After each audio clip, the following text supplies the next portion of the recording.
आप सभी को मेरा नमस्कार। स्वागत है आपका हमारे चैनल पर जिसका नाम है इकोनॉमिक्स बाय सुशीला मैम, जहां पर हम पूर्व परीक्षाओं में पूछे गए प्रश्नों को हल कर रहे हैं। आज मैं लेकर आई हूं यूजीसी नेट इकोनॉमिक्स में दिसंबर 2012 का सॉल्व पेपर। इस पेपर से संबंधित प्रश्न अन्य परीक्षाओं में पूछे जा रहे हैं, जैसे एनटीए नेट में अलग अलग जो अभी 2024 में भी जो एग्ज़ाम हो रहे हैं, एज इट इज़ तो नहीं पूछा जा रहा है, पर उसको घुमा के प्रश्नों को कहीं ना कहीं पूछा जा रहा है। जो एमपी में असिस्टेंट प्रोफेसर की परीक्षा हुई थी उसमें भी ये प्रश्न पूछे जा रहे हैं, पीजीटी परीक्षाओं में भी ये प्रश्न पूछे जा रहे हैं, क्योंकि यहाँ पे हमारा मेन सब्जेक्ट है इकोनॉमिक्स। जो प्रश्न पूछे जा रहे हैं वो कहीं ना कहीं अलग अलग एग्ज़ामों में अलग अलग तरीके से पूछे जाते हैं। तो यहाँ पर हम यूजीसी नेट का 2012 दिसंबर में जो प्रश्न पत्र पूछा गया है, आज उसको सॉल्व करेंगे।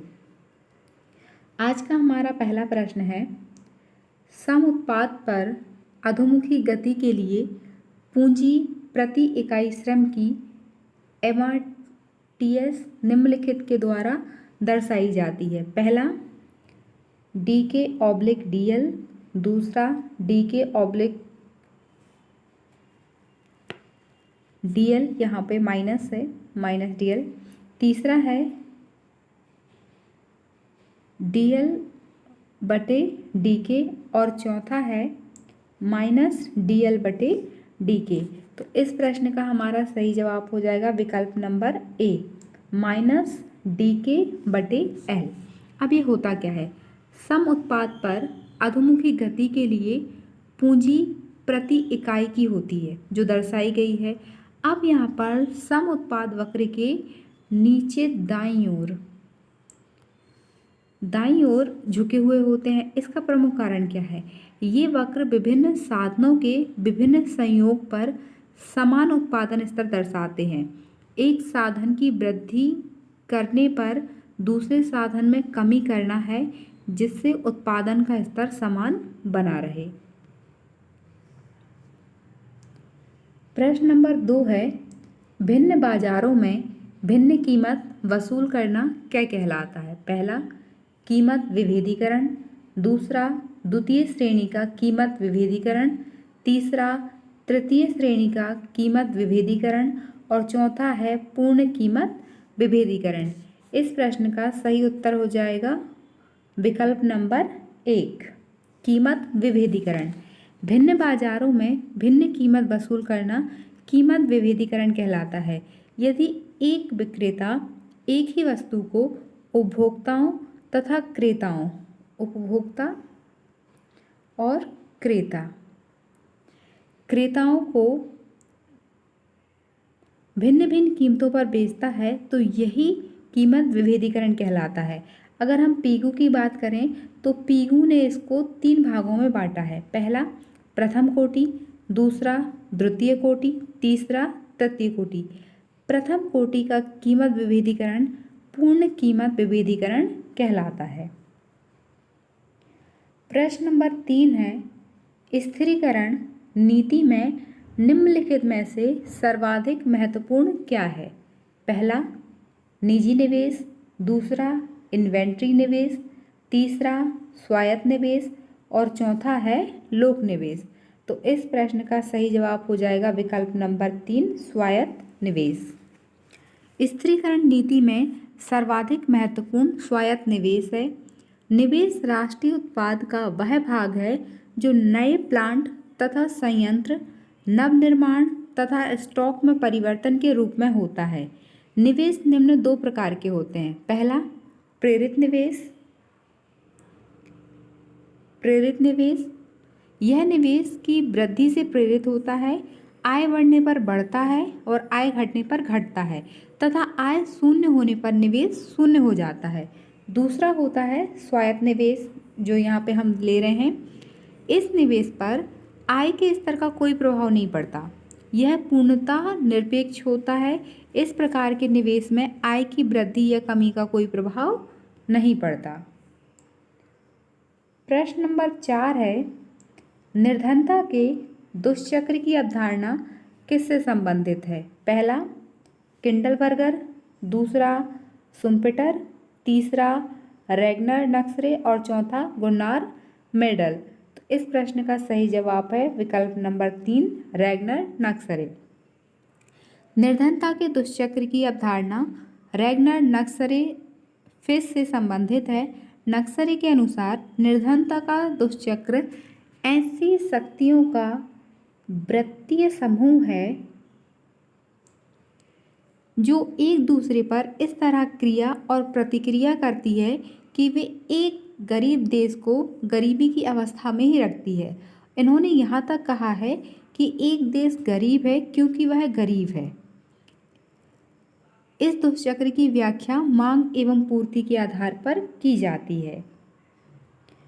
प्रश्न नंबर 5 है, सोलो ने अपना मॉडल किसके विकल्प के रूप में निर्मित किया? पहला काल्डोर का विकास मॉडल, दूसरा फ्री रैगनेस का विकास मॉडल, तीसरा हैरोल्ड डोमर का विकास मॉडल और चौथा है मीड का विकास मॉडल।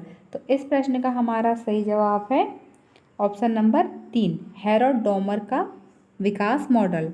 सोलो ने अपना मॉडल हैरोल्ड डोमर का विकास मॉडल के रूप में विकसित किया। इसका कारण क्या था? हैरोल्ड डोमर मॉडल अस्थायी संतुलन की बात करता है, अर्थात यदि किसी कारण संतुलन की स्थिति मांग भंग हो जाती है तो आर्थिक शक्तियाँ उसको संतुलन पद से दूर ले जाती हैं। परंतु सोलो मॉडल में स्थायी संतुलन की बात कही गई है। सोलो के मॉडल के अनुसार जब उत्पादन परिवर्ती अनुपातों एवं पैमाने के स्थिर प्रतिफल की अवस्था में होता है तो वृद्धि प्राकृतिक एवं आवश्यक दर में कोई विरोध नहीं रह जाता। प्रश्न नंबर 6 है, यदि कुल राजकोषीय घाटे में से ब्याज अदायगियों को घटा दिया जाता है तो शेष रहेगा? पहला राजस्व घाटा, दूसरा सकल प्राथमिक घाटा, तीसरा पूंजीगत घाटा और चौथा है बजटीय घाटा। तो विकल्प नंबर 2 हमारा सही हो जाएगा सकल प्राथमिक घाटा। यदि कुल राजकोषीय घाटे में से ब्याज अदायगियों को घटा दिया जाए तो शेष सकल प्राथमिक घाटा रहेगा। एक वित्तीय वर्ष में व्यय किए गए संपूर्ण मदों में से ब्याज भुगतान एक ऐसी मद है जो संबंधित वर्ष के लिए प्राथमिक रूप से उत्तरदायी नहीं होती है, बल्कि यह विगत वर्ष में लिए गए ऋणों के लिए किया जाता है। यदि ब्याज भुगतान का आकार राजकोषीय घाटे के समान हो तो प्राथमिक घाटा शून्य हो जाता है। प्रश्न नंबर 7 है, यदि आंकड़े दरों, समानुपातों तथा अनुपातों से संबंधित है तो केंद्रीय प्रवृत्ति के कौन से माप का उपयोग करना सर्वाधिक उपयुक्त होगा? पहला गणितीय माध्य, दूसरा मध्यिका, तीसरा हरात्मक माध्य और चौथा है ज्यामितीय माध्य। विकल्प नंबर 3 हमारा सही हो जाएगा हरात्मक माध्य। यदि आंकड़े दरों, समानुपातों तथा अनुपातों से संबंधित हैं तो केंद्रीय प्रवृत्ति के हरात्मक माध्य से संबंधित होगा। हरात्मक माध्य किसी श्रेणी के धनात्मक चरों के व्युत्पन्न के समानांतर माध्य का व्यतिक्रम होता है, या फिर हम कह सकते हैं कि केंद्रीय प्रवृत्ति का तात्पर्य बारंबारता वितरण में किसी प्राप्तांक में केंद्र की ओर झुकाव से है। केंद्रीय प्रवृत्ति आंकड़ों की संक्षिप्त रूप में व्याख्या करने की संख्यात्मक विधि है। प्रश्न नंबर 8 है, तुलनात्मक लागत लाभ सिद्धांत का अवसर लागत रूप किसने प्रतिपादित किया था? पहला जेएम किंग्स, दूसरा किंडलबर्गर, तीसरा हेवर्लर और चौथा है कार्ल पियर्सन। तो ऑप्शन नंबर 3 हमारा सही हो जाएगा हेवर्लर। तुलनात्मक लागत लाभ सिद्धांत का अवसर लागत रूप हेवर्लर ने दिया। हेवर्लर का सिद्धांत तुलनात्मक लागतों के सिद्धांत की व्याख्या करता है। इसके लिए इन्होंने उत्पादन संभावना, उत्पादन संभावना वक्र का उपयोग किया। इस सिद्धांत के अनुसार यदि कोई देश ए या बी वस्तु का उत्पादन कर सकता है तो ए वस्तु की अवसर लागत दूसरी वस्तु बी की उस मात्रा के बराबर होगी जो उसे वस्तु ए की अतिरिक्त इकाई प्राप्त करने के लिए छोड़नी पड़ेगी। इस प्रकार दोनों वस्तुओं की परस्पर विनिमय दरों को उनकी अवसर लागतों के रूप में व्यक्त किया जाता है। प्रश्न नंबर 9 है, धारणीय विकास की सर्वाधिक लोकप्रिय परिभाषा किसने दी? पहला, विश्व विकास रिपोर्ट, दूसरा यूएनडीपी रिपोर्ट, तीसरा ब्रंटलैंड, चौथा है अंतर्राष्ट्रीय मुद्रा कोष रिपोर्ट। तो ऑप्शन नंबर 3 हमारा सही हो जाएगा, ब्रंटलैंड। धारणीय विकास की सर्वाधिक लोकप्रिय परिभाषा ब्रंटलैंड ने दी है। विश्व पर्यावरण एवं विकास आयोग ने प्रकृति के संरक्षण के लिए विश्व का ध्यान आकर्षित करने हेतु 1982 में सम्मेलन का आयोजन किया। इसमें ओवर कॉमन फ्यूचर नाम से एक रिपोर्ट जारी की गई जिसे ब्रंटलैंड रिपोर्ट भी कहा जाता है। इसमें धारणीय विकास की परिभाषा दी गई और विकास को समपोषी बनाने की संभावना यह सुनिश्चित करती है कि वर्तमान पीढ़ी द्वारा अपनी आवश्यकताओं को पूरा किया जाए, परंतु भावी पीढ़ियों द्वारा उनकी आवश्यकताओं को भी ध्यान में रखा जाए। प्रश्न नंबर 10 है, नियोजन अवधि के दौरान सर्वोच्च विकास दर कब प्राप्त की गई? पहला, 8वीं योजना के दौरान, दूसरा 10वीं योजना के दौरान, तीसरा 9वीं योजना के दौरान और चौथा है 7वीं योजना के दौरान। तो ऑप्शन नंबर 2 हमारा सही हो जाएगा, 10वीं योजना के दौरान। नियोजन अवधि के दौरान सर्वोच्च विकास दर 7.6% 10वीं पंचवर्षीय योजना के दौरान प्राप्त की गई। 10वीं पंचवर्षीय योजना की समय अवधि 2 अप्रैल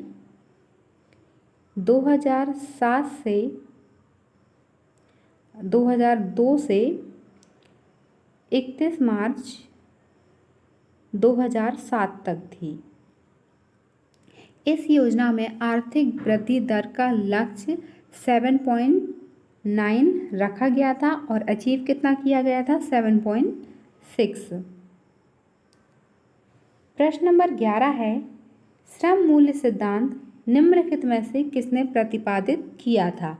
पहला, एडम स्मिथ, दूसरा डेविड रिकार्डो, तीसरा रैगनर नक्सरे, गुरनार मिल्डर, आर.एम. सोलो और चौथा है फ्री रानी रैगनर नक्सरे। यहाँ पर हमें कोड दिया गया है। पहला, ए और बी सही है, दूसरा ए और सी सही है, तीसरा ए बी सी सही है और तीसरा है ए बी सी डी सही है। तो यहाँ पे हमारा विकल्प नंबर 1 सही हो जाएगा कि पहला ए और बी सही है। एडम स्मिथ और डेविड रिकार्डो के द्वारा श्रम मूल्य सिद्धांत प्रतिपादित किया गया था। प्रश्न नंबर 12 है, क्लासिकी व्यवस्था की विशेषताएं हैं। पहला, उत्पादन तथा रोजगार को मौद्रिक आकार निर्धारित करते हैं। दूसरा, अर्थव्यवस्था का समायोजन तंत्र है। तीसरा, प्रत्यक्ष विकास के लिए राजकीय कार्यवाही और चौथा है राजकीय नियंत्रण की अनुपस्थिति में बाजार के माध्यम से इष्टमीकरण। यहाँ पे भी हमें कोड दिए गए हैं। पहला है ए और बी सही है, दूसरा ए बी सी सही है, तीसरा बी और डी सही है और चौथा ए बी डी सही है। तो इस प्रश्न का हमारा सही जवाब हो जाएगा ऑप्शन नंबर 3, बी और डी सही है। मतलब अर्थव्यवस्था का समायोजन तंत्र और राजकीय नियंत्रण की अनुपस्थिति में बाजार के माध्यम से इष्टमीकरण, ये दोनों ही विकल्प हमारे सही हो जाएंगे। प्रश्न नंबर 13 है, लोक व्यय में विस्थापन तथा संकेंद्रण प्रभाव की अवधारणाओं का श्रेय किसको दिया जाता है? पहला AC पीगू तथा JK मेहता, दूसरा LNT पीकॉक एवं जैक वाइजमैन, तीसरा केनेथ एरो, पॉल ए सैमुअल्सन और चौथा है AR प्रिस्ट, IMD लिटल। यहाँ पे अब हमें नीचे कोड दिए गए, हम देख लेते हैं। पहला A और B, दूसरा केवल B, तीसरा ABC और चौथा है ABCD। तो इस प्रश्न का हमारा सही जवाब हो जाएगा ऑप्शन नंबर 2 केवल B। लोक व्यय में विस्थापन तथा संकेंद्रण प्रभाव की अवधारणाओं का श्रेय LNT पीकॉक एवं जैक वाइजमैन को दिया जाता है। वाइजमैन तथा पीकॉक ने 1890 से 1955 ईस्वी की अवधि में ब्रिटेन के सार्वजनिक व्यय में होने वाले परिवर्तनों का अध्ययन किया तथा यह निष्कर्ष निकाला कि यद्यपि युद्ध के पश्चात सार्वजनिक व्यय घटकर युद्ध के पूर्व के स्तर पर नहीं आया और राष्ट्रीय उत्पाद में सरकारी व्यय का अनुपात युद्ध के तुरंत पहले के स्तर की तुलना में बहुत अधिक रहा। राष्ट्रीय उत्पाद में सार्वजनिक व्यय के अनुपात में इस स्थायी वृद्धि को वाइजमैन तथा पीकॉक ने दिया था। प्रश्न नंबर 13 है, मानव विकास सूचकांक, जिसे हम शॉर्ट में HDI कहते हैं, का निर्माण किस संदर्भ में किया जाता है? विकल्प हैं, पहला जन्म के समय आयु संभाव्यता, वास्तविक GDP प्रति व्यक्ति, कुल प्रवेश अनुपात या पौध साक्षरता दर। दूसरा है जन्म के समय आयु प्रत्याशा, वास्तविक GDP प्रति व्यक्ति, संयुक्त कुल प्रवेश अनुपात और पौध साक्षरता। तीसरा है आयु संभाव्यता, GDP प्रति व्यक्ति, शिशु मृत्यु और साक्षरता दर। और चौथा है GDP प्रति व्यक्ति, शिशु मृत्यु दर और चौथा है साक्षरता। यहाँ पर भी हमें कोड दिए गए हैं। पहला है A और B, दूसरा A और C, तीसरा केवल C और चौथा है A, B और D। तो इस प्रश्न का हमारा सही जवाब हो जाएगा विकल्प नंबर 3 केवल C। आयु संभाव्यता, GDP प्रति व्यक्ति, शिशु मृत्यु दर और साक्षरता दर।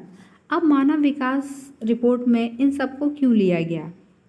एक बुनियादी मानवीय योग्यता की औसत प्राप्ति को मापने के लिए इसका आकलन जीवन प्रत्याशा, शिक्षा के स्तर में किया गया। अगर हम इसके प्रतिपादन की बात करें तो 1990 में इसका प्रतिपादन महबूब उल हक एवं AK सेन व सिंगर हंस ने किया। अंतर्राष्ट्रीय स्तर पर वर्ष 1990 से संयुक्त राष्ट्र विकास कार्यक्रम, जिसे हम UNDP के नाम से जानते हैं, मानव विकास सूचकांक की रिपोर्ट प्रतिवर्ष जारी करता है। प्रश्न नंबर 15 है, असंतुलित विकास मॉडल सर्वप्रथम किसने दिया? पहला अल्बर्ट O हर्समैन, दूसरा HS सिंगर और रॉल्फ ट्रेविस, तीसरा किंडलबर्गर तथा रैगनर नक्सरे और चौथा है WW रोस्टो एवं पॉल स्टीटन। यहाँ पे भी हमें कोड दिए गए हैं। पहला A और B, दूसरा A और C, तीसरा A और D और चौथा है केवल D। तो इस प्रश्न का हमारा सही जवाब हो जाएगा विकल्प नंबर A और B। अल्बर्ट O हर्समैन और HS सिंगर और रॉल्फ ट्रेविस ने यह सिद्धांत दिया था। हम थोड़ा सा इसके बारे में जान लेते हैं कि असंतुलित विकास मॉडल का प्रतिपादन तो इन्होंने किया था। इसमें होता क्या है, जब अर्थव्यवस्था के सभी क्षेत्रों का एक साथ विकास ना करके कुछ चुने हुए प्रमुख क्षेत्रों का गहन विकास किया जाता है, तब हम उसे असंतुलित विकास कहते हैं। असंतुलित विकास में अर्थव्यवस्था के सभी क्षेत्रों के एक साथ निवेश न करके केवल कुछ हिस्सों में लिया जाता है। प्रश्न नंबर 16 है, समृद्धि का हेरोड-डोमर मॉडल अवधारणाओं तथा उनकी समानता पर आधारित है। पहला, जनसंख्या तथा उत्पादकता विकास। दूसरा, निवेश तथा आय की औसत वृद्धि दर। तीसरा, वास्तविक अभीष्ट तथा प्राकृतिक विकास दर। और चौथा है उत्पादकता समृद्धि तथा निवेश वृद्धि। यहाँ पर भी हमें कोड दिए गए हैं। पहला ए और सी, दूसरा ए और डी, तीसरा केवल सी और चौथा है ए, बी और सी। इस प्रश्न का हमारा सही जवाब है विकल्प नंबर 3 केवल सी। सी में क्या दिया गया है हमें? वास्तविक अभीष्ट तथा प्राकृतिक विकास दर। समृद्धि का हेरोड-डोमर मॉडल वास्तविक अभीष्ट तथा प्राकृतिक विकास दर की अवधारणाओं तथा उनकी समानता पर आधारित है। वास्तविक वृद्धि दर वह है जिस पर देश विकास कर रहा है। यह दर अल्पकालीन चक्रीय परिवर्तनों को प्रकट करती है। अभीष्ट वृद्धि दर वह है जिसकी आशा में उद्यमियों ने निर्णय लिए और उनकी प्राप्ति की। प्रश्न नंबर 17 है, फैक्टर एंडाउमेंट सिद्धांत को इस नाम से भी जाना जाता है। पहला, अंतर्राष्ट्रीय व्यापार का आधुनिक सिद्धांत। दूसरा, अंतर्राष्ट्रीय व्यापार का क्लासिकी सिद्धांत। तीसरा, परस्पर मांग सिद्धांत। और चौथा है अंतर्राष्ट्रीय व्यापार का कारक अनुपात। यहाँ पर भी हमें कोड दिए गए हैं। पहला, ए और बी। दूसरा, बी और सी। तीसरा, ए और डी। और चौथा है सी और डी। तो इस प्रश्न का हमारा सही जवाब हो जाएगा विकल्प नंबर 3 ए और डी। ए और डी।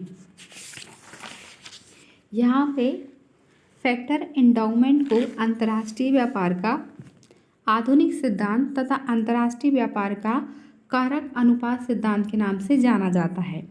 हेक्सर ओहलिन ने अंतर्राष्ट्रीय व्यापार का साधन संपन्नता अथवा कारक अनुपातों के सिद्धांत का प्रतिपादन किया, जिसे अंतर्राष्ट्रीय व्यापार का आधुनिक सिद्धांत भी कहा जाता है। हेक्सर ओहलिन का कथन है कि दो देशों के बीच साधन संपन्नता में अंतरों के परिणाम स्वरूप साधनों की सापेक्ष मांग तथा पूर्ति में अंतरों द्वारा उत्पन्न सापेक्ष वस्तु कीमतों का अंतर ही अंतर्राष्ट्रीय व्यापार संतुलन का कारण होता है। प्रश्न नंबर 18 है,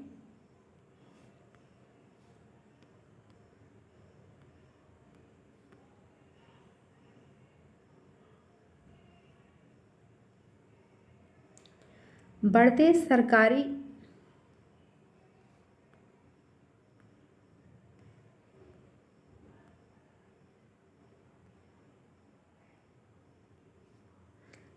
सरकारी खर्चों के सार्वजनिक महत्वपूर्ण सिद्धांत निम्नलिखित में से संबंधित हैं। पहला, एडोल्फ वैगनर के प्राकलन। दूसरा, क्रांतिक सीमा प्राकल्पना। तीसरा है प्रशासनात्मक कुशलता प्राकल्पना। और चौथा है आय की स्थिरता प्राकल्पना। अब यहाँ पे हमारे विकल्प दिए गए हैं। पहला, ए और बी। दूसरा, ए और सी। तीसरा, केवल ए। और चौथा है सी और डी। तो इस प्रश्न का हमारा सही जवाब हो जाएगा विकल्प नंबर 3 केवल ए, एडोल्फ वैगनर की प्राकल्पना। बढ़ते सरकारी खर्चों के सर्वाधिक महत्वपूर्ण सिद्धांत एडोल्फ वैगनर की प्राकल्पना से संबंधित हैं। वैगनर ने बढ़ती हुई राजकीय क्रियाओं के सिद्धांत का प्रतिपादन किया। इनके अनुसार सार्वजनिक व्यय में वृद्धि की दर अर्थव्यवस्था की वृद्धि दर से अधिक होती है, अर्थात जैसे जैसे आर्थिक विकास होता जाएगा राज्य की क्रियाओं में और तेजी होती जाएगी। प्रश्न नंबर 19 है, ब्रेटन वुड्स सिस्टम के अंतर्गत दीर्घकालीन विकास सहायता किसके द्वारा दी जानी थी? पहला international bank of reconstruction and development, जिसे हम IBRD के नाम से जानते हैं। दूसरा अंतर्राष्ट्रीय विकास एजेंसी, जिसे हम IDAB कहते हैं।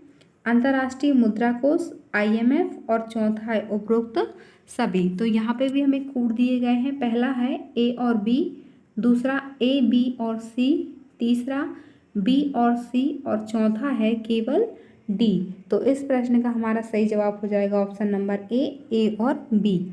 ब्रेटन वुड्स सिस्टम के अंतर्गत दीर्घकालीन विकास सहायता IBRD एवं IDA दोनों संस्थाओं द्वारा की गई थी। IBRD ने वर्ष 1946 से अपना कार्य करना प्रारंभ किया। यह बैंक मध्यम आय वाले देशों एवं साख योग्य गरीब देशों को ऋण विकास प्रदान करती है और IDA की स्थापना 1960 में हुई थी, जिसे विश्व बैंक की नम्य ऋण देने वाली खिड़की या उदार ऋण खिड़की भी कहा जाता है। प्रश्न नंबर 20 है, भारत के योजना आयोग ने हाल ही में गरीबी रेखा इस प्रकार घोषित की है। पहला, शहरी क्षेत्र के लिए 42% प्रति व्यक्ति। दूसरा, चूँकि ये 2012 दिसंबर का क्वेश्चन है तो इस बात को भी हमें ध्यान रखना है कि ये प्रति व्यक्ति आय उस टाइम की है। ग्रामीण क्षेत्र के लिए 26 रुपये प्रति व्यक्ति आय। तीसरा है शहरी क्षेत्र के लिए 32 रुपये प्रति व्यक्ति आय और चौथा है ग्रामीण क्षेत्र के लिए 32 रुपये प्रति व्यक्ति। यहाँ पर हमें कोड दिए गए हैं। पहला A और B, दूसरा A और C, तीसरा B और C और चौथा है C और D। तो इस प्रश्न का हमारा सही जवाब हो जाएगा विकल्प नंबर 3 B और C। भारत के योजना आयोग ने वर्ष 2012 के लगभग प्रति व्यक्ति 26 प्रति व्यक्ति तथा शहरी क्षेत्र के लिए 32 प्रतिदिन प्रति व्यक्ति घोषित की थी। प्रश्न नंबर 21 है, अभिकथन अल्पाधिकार में संयंत्र रचना की प्राकृतिक प्रवृत्ति रहती है। तर्क अल्पाधिकार बाजार में फर्मों की पारस्परिक निर्भरता रहती है। पहला, A और R दोनों सही हैं परंतु R का स्पष्टीकरण नहीं है। दूसरा, A और R दोनों सही हैं और A R का सही स्पष्टीकरण है। तीसरा, A सही है परंतु R गलत है और चौथा है A गलत है परंतु R सही है। तो इस प्रश्न का हमारा सही जवाब हो जाएगा विकल्प नंबर 2 कि A और R दोनों सही हैं और A R का सही स्पष्टीकरण है। अल्पाधिकार अपूर्ण प्रतियोगिता का एक ही रूप है। अल्पाधिकार में विक्रेताओं की संख्या इतनी कम होती है कि प्रत्येक विक्रेता की पूर्ति का बाजार में कीमत स्तर पर समुचित प्रभाव पड़ता है। अगर हम इसकी विशेषताओं को देखते हैं तो विक्रेताओं की अल्प संख्या, परस्पर निर्भरता, समरूप वस्तुओं का अभाव, विज्ञापन एवं विक्रय लागतों का व्यय अधिक होना, मांग वक्र की अनिश्चितता, कीमत स्थिरता, फर्मों का सीमित नियंत्रण इत्यादि होते हैं। प्रश्न नंबर 22 है, अभिकथन ए है कि अल्पकाल में उत्पाद की सीमांत लागत उत्पादन में उपयोग किए गए अतिरिक्त श्रम तथा सामग्री की लागत होती है। तर्क क्या दिया गया है कि उत्पादन में लगाए गए श्रम तथा सामग्री ही अल्पकाल में घटते बढ़ते हैं। यहाँ पर कोड दिए गए हैं। पहला, A और R गलत है। दूसरा, A गलत है परंतु R सही है। तीसरा, A और R दोनों सही हैं और R A की सही व्याख्या है और चौथा है A और R दोनों गलत हैं। तो विकल्प नंबर 3 हमारा सही हो जाएगा कि A और R दोनों सही हैं और R A की सही व्याख्या है। अल्पकाल समय की वह अवधि है जिसमें मांग के बढ़ने पर उत्पादन को केवल वर्तमान क्षमता की सीमा तक ही बढ़ाया जा सकता है। अल्पकाल में कोई उत्पादक संतुलन की अवस्था में तब होता है जब उसकी सीमांत लागत तथा सीमांत आय एक दूसरे के बराबर होती हैं। अल्पकाल में उत्पादक की सामान्य लाभ असामान्य लाभ तथा हानि की स्थिति हो सकती है, क्योंकि अल्पकाल में केवल परिवर्तनशील साधनों, श्रम तथा पूंजी में ही कमी या वृद्धि की जाती है, स्थिर साधनों में नहीं की जाती।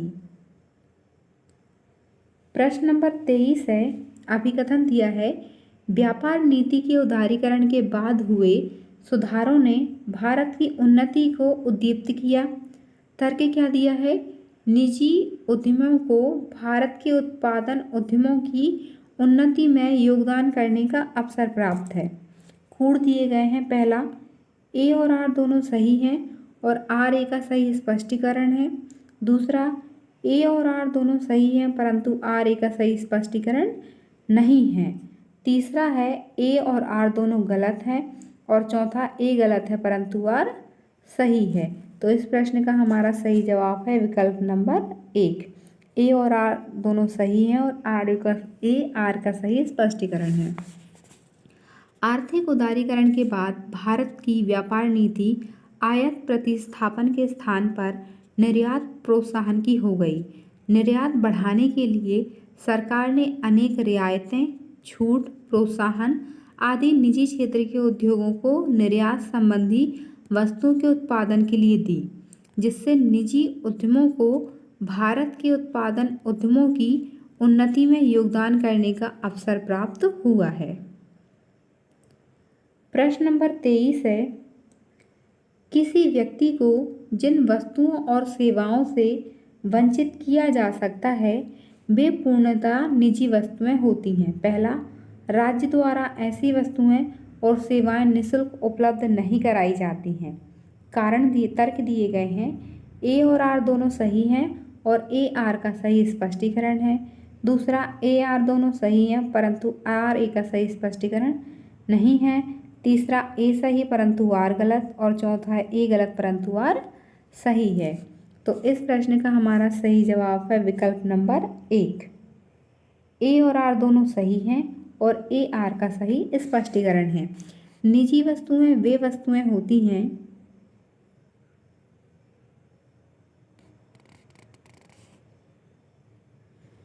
जिनका सामूहिक उपभोग नहीं होता। ऐसी वस्तुओं को बाजार में मूल्य पर बेचा या खरीदा जा सकता है तथा वे कीमत जो मूल्य का भुगतान नहीं करते उन्हें इनके उपभोग से वंचित किया जा सकता है। सार्वजनिक वस्तुओं की व्यवस्था राज्य द्वारा निःशुल्क की जाती है।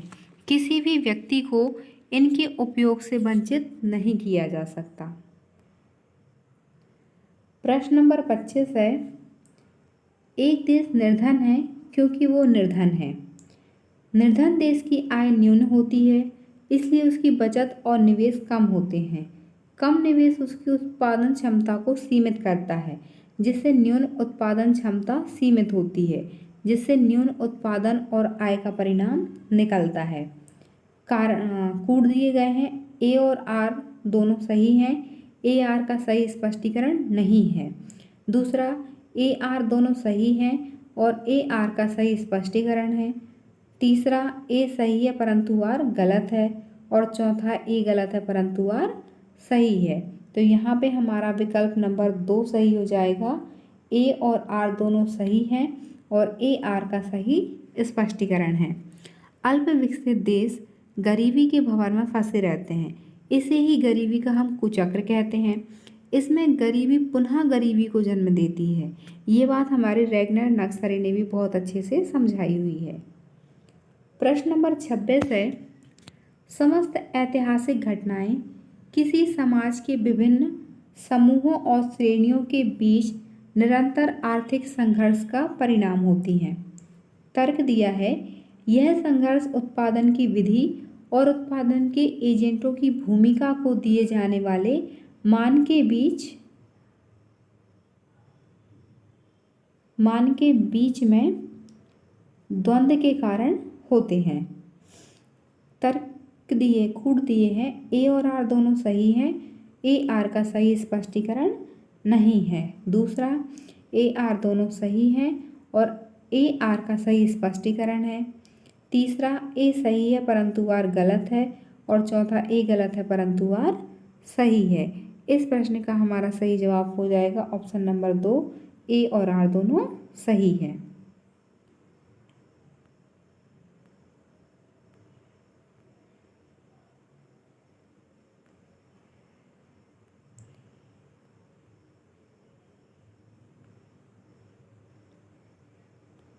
प्रश्न नंबर 27 है,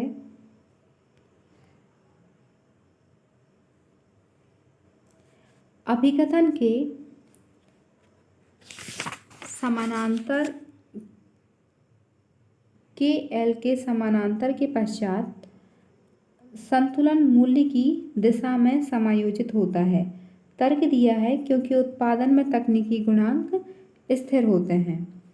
कूट दिए हैं, ए और आर दोनों सही हैं परंतु ए आर का सही स्पष्टीकरण नहीं है। दूसरा, ए और आर दोनों सही हैं और ए आर का सही स्पष्टीकरण है। तीसरा, ए सही है परंतु आर गलत है। और चौथा है, ए गलत है परंतु आर सही है। इस प्रश्न का हमारा सही उत्तर है विकल्प नंबर 2। के एल पूंजी श्रम अनुपात को व्यक्त करता है। प्रति व्यक्ति उत्पादन की मात्रा पूंजी श्रम अनुपात द्वारा निर्धारित होती है। यदि तकनीकी गुणांक स्थिर है तो कुछ समय पश्चात पूंजी श्रम अनुपात संतुलित मूल्य की दिशा में अग्रसर होता है। प्रश्न नंबर 28 है, निवेश में मांग प्रभाव होता है। तर्क दिया है क्योंकि निवेश अर्थव्यवस्था में उत्पादकता तथा आय बढ़ाता है। पहला, ए और आर दोनों सही हैं। ए आर का सही स्पष्टीकरण है। दूसरा, ए और आर दोनों सही हैं परंतु आर ए का स्पष्टीकरण नहीं है। तीसरा, ए सही है परंतु आर गलत है। और चौथा, ए गलत है परंतु आर सही है। इस प्रश्न का सही जवाब है विकल्प नंबर ए और आर दोनों सही हैं और ए आर का सही स्पष्टीकरण है। किसी भी अर्थव्यवस्था में विनियोग मांग पर निर्भर करता है। यदि मांग कम होगी तो निवेश कम होगा और यदि मांग ज़्यादा होगी तो निवेश बढ़ेगा। निवेश बढ़ने से उत्पादन में वृद्धि होगी। उत्पादन बढ़ने से रोजगार एवं आय का स्तर बढ़ेगा। प्रश्न नंबर 29 है, भारतवासियों की आजीविका का मुख्य स्रोत कृषि है। कृषि क्षेत्र के विकास को बढ़ावा देने के लिए आवश्यक उपायों को अपनाया जाना चाहिए। पहला, ए और आर दोनों सही हैं और ए आर का सही स्पष्टीकरण है। दूसरा, ए और आर दोनों सही हैं परंतु ए आर का सही स्पष्टीकरण नहीं है। तीसरा, ए सही है परंतु आर गलत है। और चौथा है, ए गलत है परंतु आर सही है। तो इस प्रश्न का हमारा सही जवाब हो जाएगा विकल्प नंबर 1। ए और आर दोनों सही हैं। ए आर का सही स्पष्टीकरण है। भारत एक कृषि प्रधान देश है। यहाँ की ज़्यादातर जनसंख्या कृषि कार्य में भी लगी रहती है तो इसलिए इसको बढ़ावा देना बहुत आवश्यक है। प्रश्न नंबर 30 है, अभिकथन दिया है कि निम्नलिखित समासरण समीकरण में y बराबर a plus b x a y का स्वायत्त मूल्य दर्शाता है। तर्क दिया है कि यदि x बराबर 0 y बराबर a रहता है अतः a और y का न्यूनतम मूल्य है जो कि y पर x के किसी प्रभाव से स्वतंत्र है। तर्क दिए हैं, a और r दोनों सही हैं, r e की सही व्याख्या है। दूसरा, a सही है परंतु r e की सही व्याख्या नहीं है। तीसरा है, ए सही है परंतु आर गलत है। और चौथा है, ए गलत है परंतु आर सही है। इस प्रश्न का सही जवाब है हमारा विकल्प नंबर 1। ए और आर दोनों सही हैं और आर ए की सही व्याख्या है।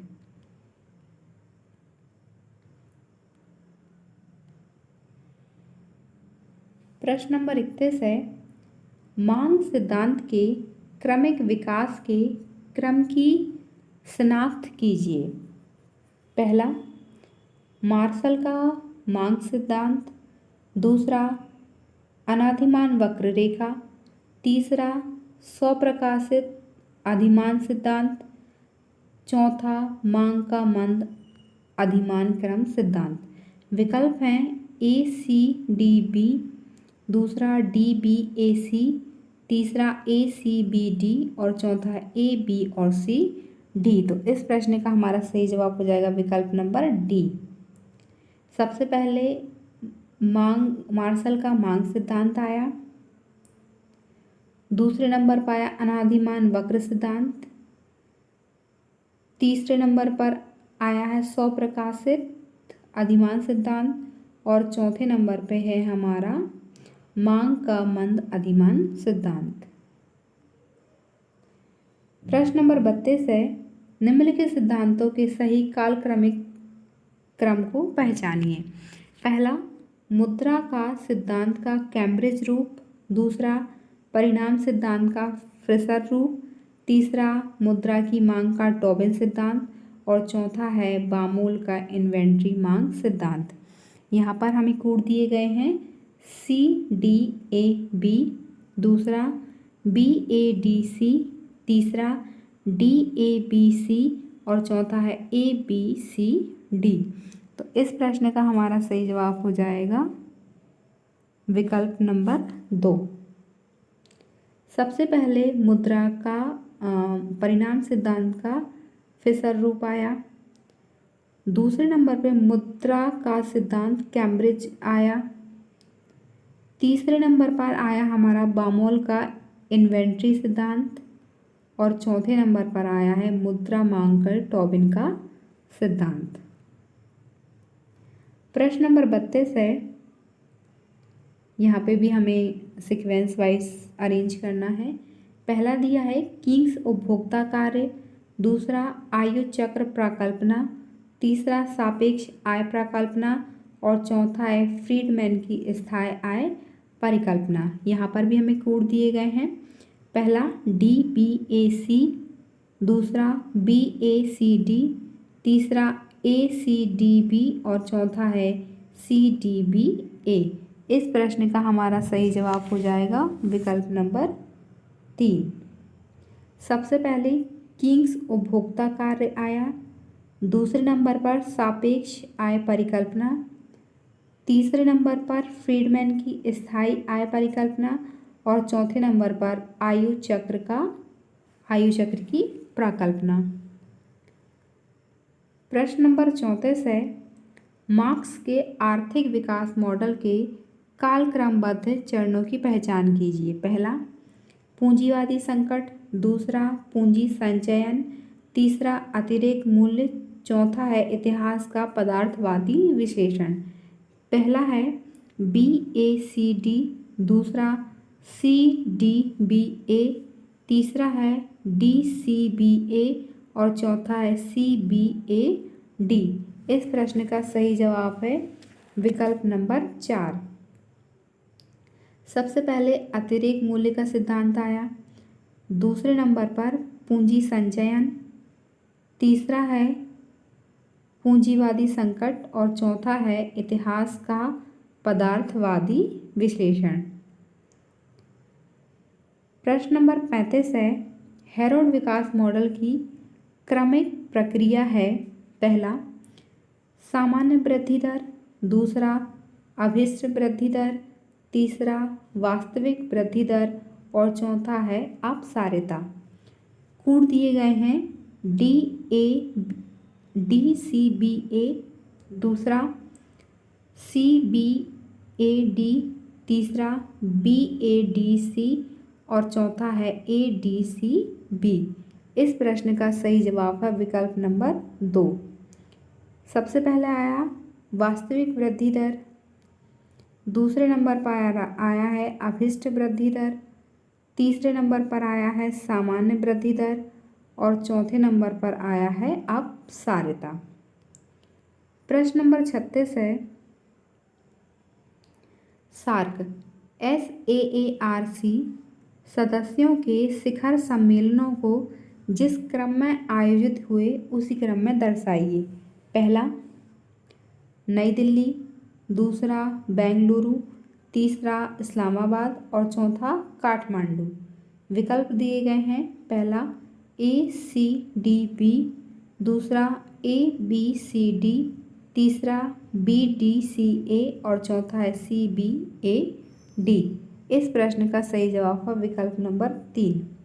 सबसे पहले बेंगलुरु में हुआ, दूसरे नंबर पे काठमांडू, तीसरे नंबर पे इस्लामाबाद और चौथा नंबर पे न्यू दिल्ली। प्रश्न नंबर 37 है, अदायगी लेखा के बकाया संरचना में निम्न मदों को उनकी सम्मिलितता के अनुसार क्रमबद्ध कीजिए। पहला पूंजी लेखा, दूसरा भूल और त्रुटियां, तीसरा चालू लेखा और चौथा है कार्यालय निपटान रेखा। विकल्प हैं, पहला ABCD, दूसरा CADB, तीसरा DCBA और चौथा है CDAB।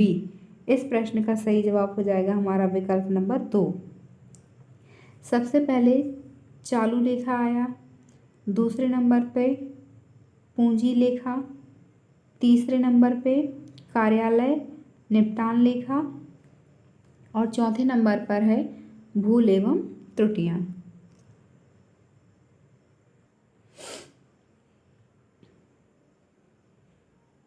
प्रश्न नंबर 38 है, निम्नलिखित के वित्त आयोग के चेयरमैन के रूप में नियुक्ति की क्रमबद्धता को बताइए। पहला KC नियोगी, दूसरा K ब्रह्मानंद रेड्डी, तीसरा NKP साल्वे और चौथा है AK चंदा। हमारे कोड दिए गए हैं ACBD, दूसरा ADBC, तीसरा ACDB और चौथा है ABDC। तो यहाँ पे हमारा सही जवाब हो जाएगा ऑप्शन नंबर 2। सबसे पहले KC नियोगी, दूसरे नंबर पर AK चंद्रा, तीसरे नंबर पे K ब्रह्मानंद रेड्डी और चौथे नंबर पर है NKB साल्वे।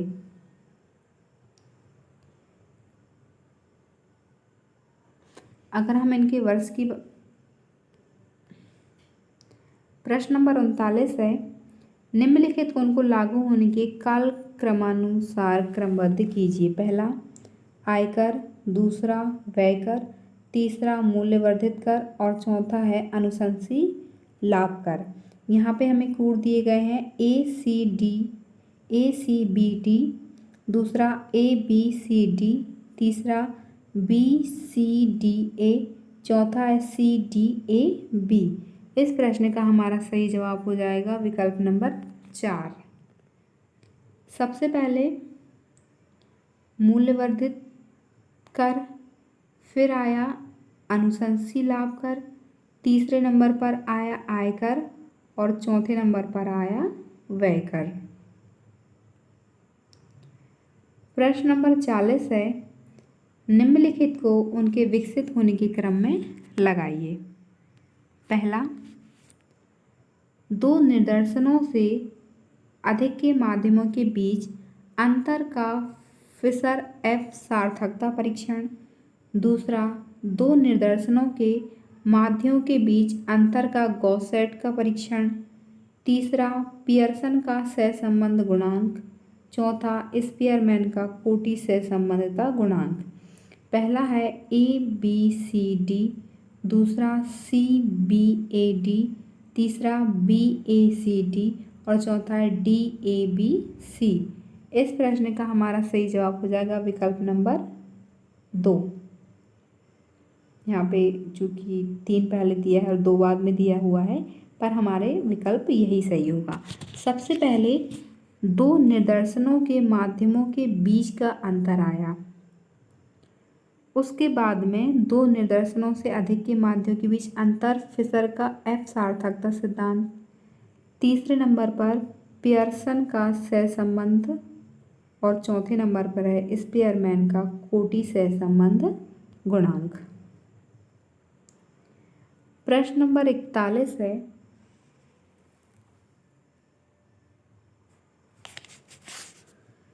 सूची 1 तथा सूची 2 को मिलान कीजिए। पहले में हमें दिया गया है विकुंचित मांग वक्र परिकल्पना, अल्पाधिकार का विक्रय, अधिकतमीकरण मॉडल, समाज कल्याण मापदंड और आदर्श शक्ति नियम। तो हम इसके कूट देख लेते हैं। चौथा, तीसरा, पहला, दूसरा, दूसरे नंबर पर दिया है। दूसरा, पहला, चौथा, तीसरा, तीसरे नंबर पर है दूसरा, तीसरा, पहला, चौथा, और चौथे नंबर पर है पहला, चौथा, तीसरा और दूसरा। तो इस प्रश्न का हमारा सही जवाब हो जाएगा विकल्प नंबर 2। विकुंचित मांग वक्र की परिकल्पना पॉल स्वीजी के द्वारा दी गई। दूसरा है हमारा अल्पाधिकार का विक्रय अधिकतमीकरण मॉडल। यह परिकल्पना विलियम बामोल के द्वारा दी गई। तीसरा है समाज कल्याण मापदंड, ये वर्गसन ने दी। और चौथा है आदर्श शक्ति नियम, एडम स्मिथ के द्वारा दिया गया था। प्रश्न नंबर 42 है, सूची फर्स्ट तथा सेकंड से मदों का मिलान कीजिए। हमें विकल्प दिए गए हैं।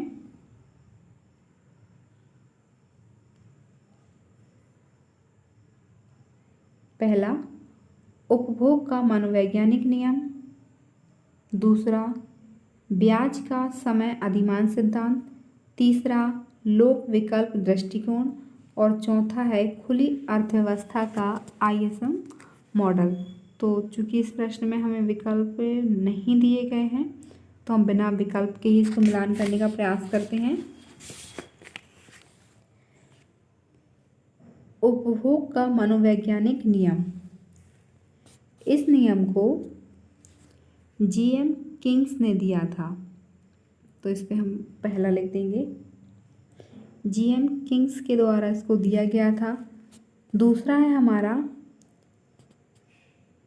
ब्याज का समय अधिमान सिद्धांत। इस सिद्धांत को इरविन फिशर के द्वारा दिया गया। तीसरा है लोक विकल्प दृष्टिकोण।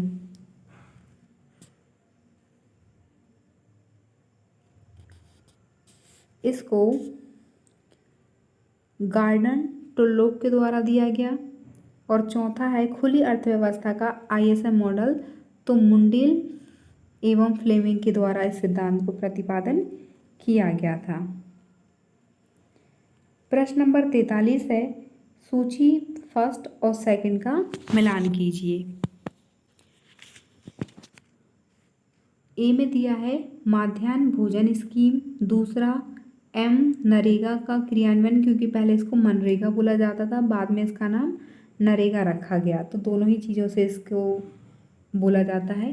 तीसरा है नकदी रिजर्व अनुपात। और चौथा है विभाज्य कर। तो हमें कूट दिए गए हैं। पहला first, second, third and fourth. दूसरा, पहला, चौथा और तीसरा। तीसरा है fourth, second, third and first. और चौथा है तीसरा, चौथा, पहला और दूसरा। तो 43 नंबर क्वेश्चन का हमारा सही आंसर हो जाएगा ऑप्शन नंबर 2।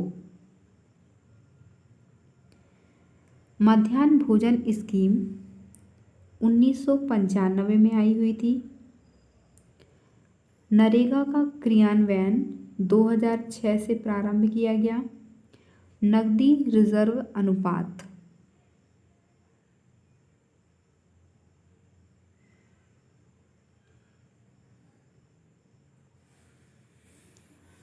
इसको रिजर्व बैंक के द्वारा दिया गया। और चौथा है विभाज्य कर, तो ये वित्त आयोग के द्वारा प्रतिपादित किया गया। प्रश्न नंबर 44 है, इसमें भी सेम है कि हमें सही जोड़ी का मिलान करना है। इसमें दिया गया है मौद्रिक नीति, व्यापार नीति, साख नीति और राजकोषीय नीति। यहाँ पर हमें कूट दिए गए हैं चौथा, तीसरा, दूसरा, पहला। दूसरे नंबर पर है चौथा, दूसरा, तीसरा और पहला।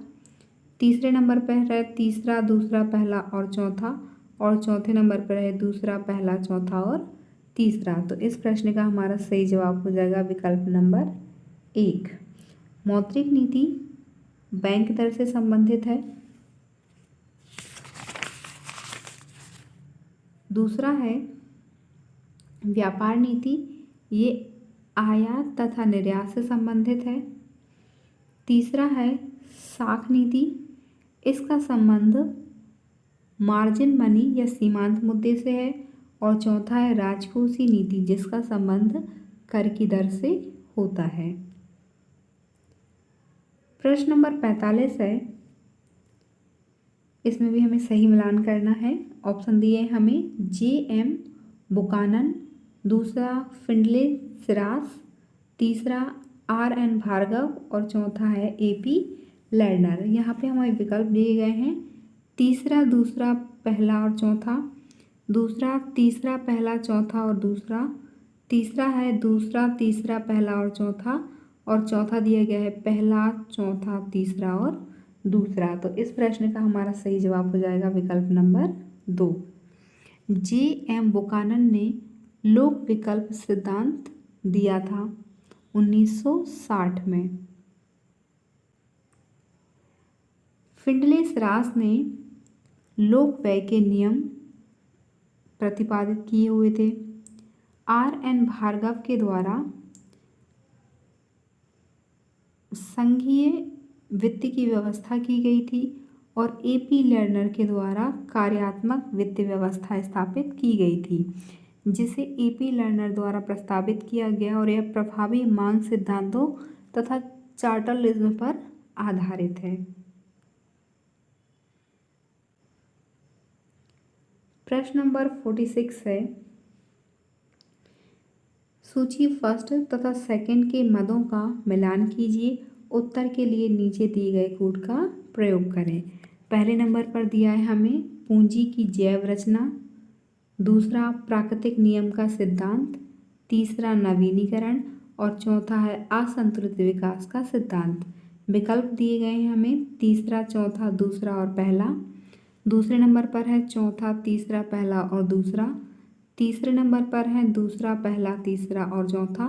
चौथे नंबर पर पहला, दूसरा, चौथा और तीसरा। तो 46 नंबर क्वेश्चन का हमारा सही जवाब हो जाएगा विकल्प नंबर पहला। पूंजी की जैव रचना मार्क्स के द्वारा दी गई। प्राकृतिक नियम का सिद्धांत एडम स्मिथ के द्वारा दिया गया। नवीनीकरण शुम्पेटर के द्वारा और असंतुलित विकास का सिद्धांत हर्समैन के द्वारा प्रतिपादित किया गया। प्रश्न नंबर 46 है, इसमें भी हमें फर्स्ट एंड सेकंड मदों का मिलान करना है। पहला निम्न आय संतुलन फंदा, दूसरा दरिद्रता माप, तीसरा आवंधता, चौथा औद्योगिक रिजर्व सेना। कोड दिया गया है पहला, दूसरा, चौथा, तीसरा। दूसरे नंबर पर है तीसरा, चौथा, दूसरा, पहला। तीसरे नंबर पर है चौथा, तीसरा, पहला और दूसरा। और चौथे नंबर पर है दूसरा, पहला, तीसरा और चौथा।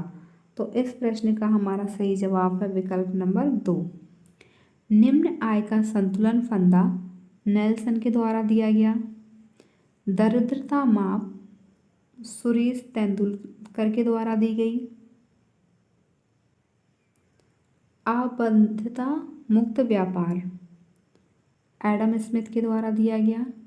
और औद्योगिक रिजर्व सेना कार्ल मार्क्स के द्वारा दी गई।